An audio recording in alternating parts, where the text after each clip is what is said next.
I'm Janet Nunn, and we're going to paint this poinsettia today.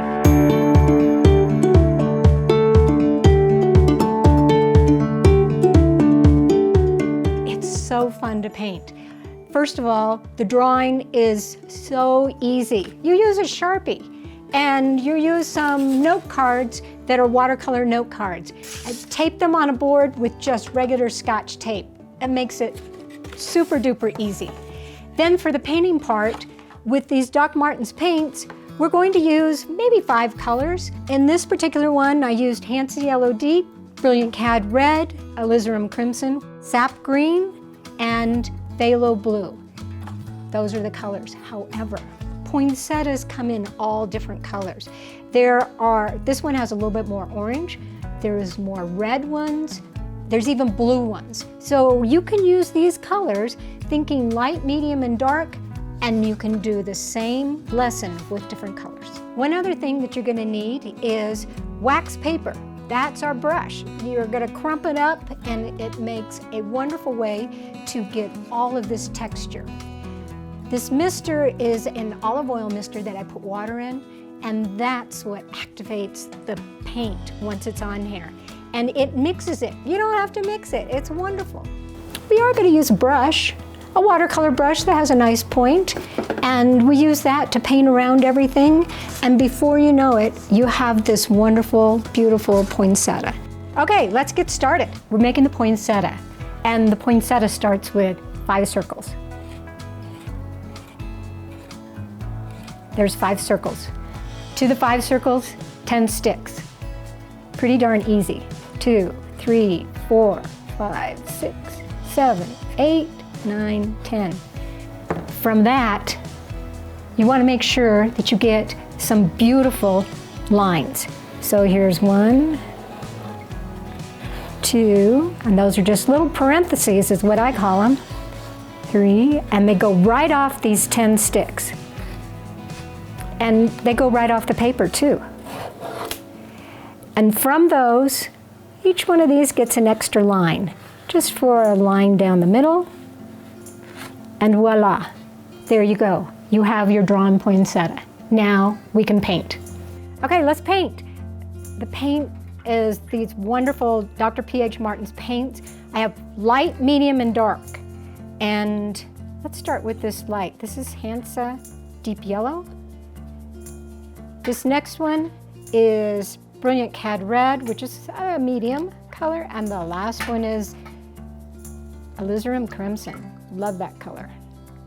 Okay, I'm gonna stop here for just a second so I can get my new brush.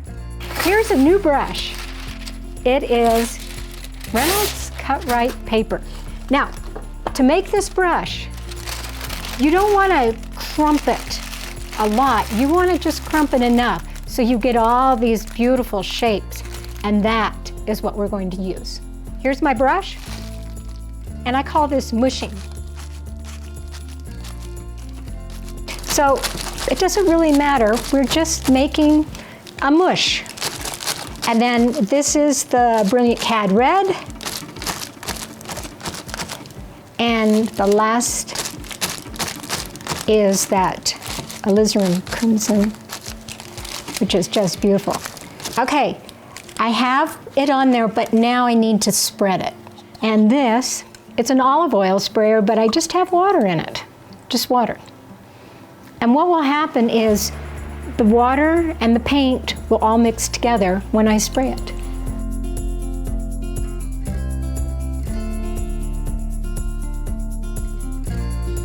And voila, I have the first part of my painting. It's wet, and the next thing I'm going to do is just dry it for a little bit. I can use a hair dryer. You can just let it dry. I have a fireplace, sometimes I set it there, or you can use a hair dryer, and a hair dryer will just get her going. And let me just dry this real quick.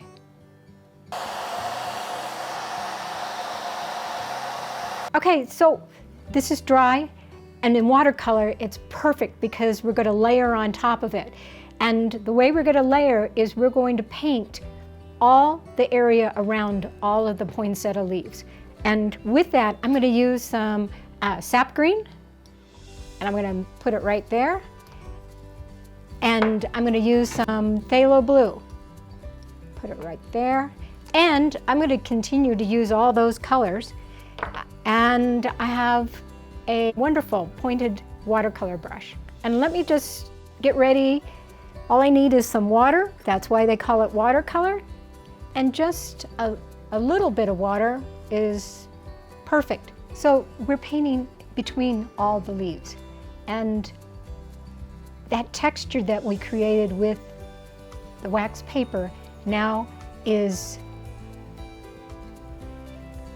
coming to life underneath this sap green, and that was phthalo blue that I just added. So I'm just painting around all of my circles and sticks, and it leaves this beautiful shape. And look how nice that those petals come forward with the wax paper being used as the brush. Look at that, awesome. Just love the way that happens. And then here, I'm just gonna come right in between there, just take a little more sap green, go right in between there, try to get as close to those guys as possible. There you have it. All of a sudden, the leaves have come forward, the background goes back.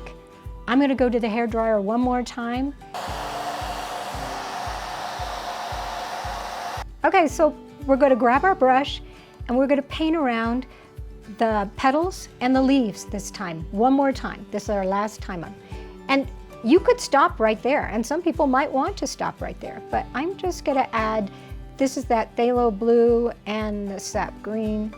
I'm just gonna paint around this little section that is just microscopic. And by painting around that, it gives you these beautiful leaves that are in there. And because we have the wonderful texture, we can just paint right around those. And I'm just gonna do that one here and there. They're just ever so simple. Just add a little color right there and there. It doesn't seem like very much, but it really is. It is a lot. Just come right next to that edge. Come right back in there.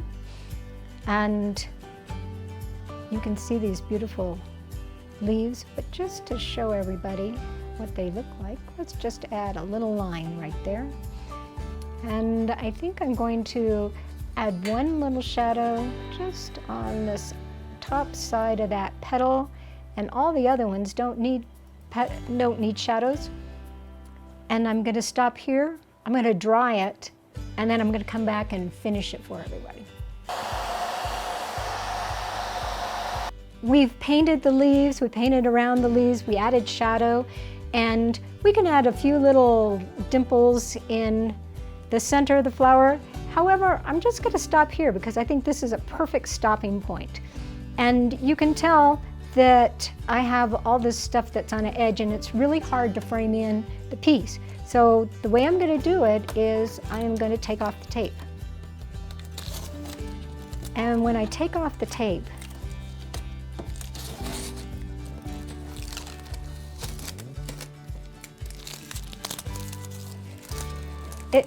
it sticks to everything.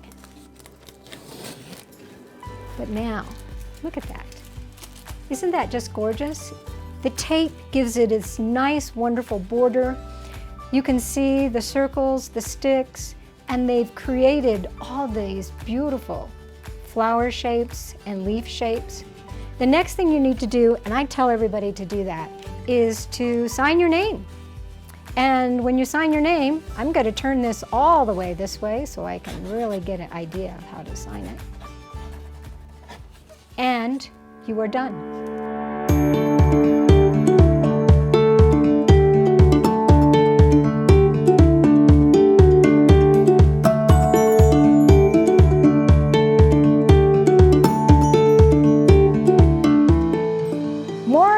More lessons. I have 3 how do you paint that books. 1, 2, 3. There's 40 lessons in each one. So you can be very, very busy. In book 3, the cool part about book 3, I have, the cactus, and you can follow along and paint, but you can also use the QR code and watch me on YouTube. Now, if you really want to take your painting skills and take them on an adventure, with the Foothills Art Center, we have done Italy 3 times. And what an exciting adventure. Not only do you get to see these beautiful sights, but you get to see them. You sit, you paint, you watch people go by, you have wonderful lunches in cafes. You get to be a part of the scenery instead of just going from one place to the next place to the next. You see things, you smell them, and you document them on paper. It is a wonderful way to take your painting skills to another level. So go to the Foothills Art Center and you will be able to find some of the new trips we're coming on and some of the trips that we've been on. Thank you. I'm Janet Nunn. Catch me again and we will be doing a lot more paintings, and happy painting!